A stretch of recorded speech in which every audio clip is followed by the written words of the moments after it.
અમેરિકાના રાષ્ટ્રપતિ Donald Trump અને ઉદ્યોગપતિ એલન મસ્કની તકરારમાં નવો વળાંક આવ્યો છે।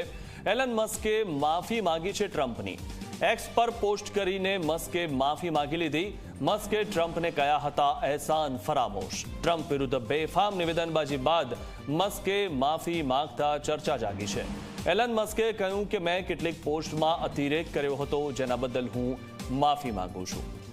તો એલન મસ્કે માફી માંગી લીધી છે અને છેલ્લા થોડાક દિવસોથી જે રીતે એલન મસ્ક ટ્રમ્પ વિરુદ્ધ જે નિવેદન કરતા હતા તે નિવેદનનો હવે તેમને ખેદ છે અને તેમણે આ બાબતે એક્સ પર માફી માંગી લીધી છે। મહત્વની વાત એ છે કે કોઈ પણ જે ઉદ્યોગપતિ હોય તે ઉદ્યોગપતિ રાજકારણમાં જે પણ વ્યક્તિ હોય અને જે સર્વોચ્ચ હોય તેના વિરુદ્ધમાં ન જઈ શકે અને તેનું આ ઉદાહરણ છે।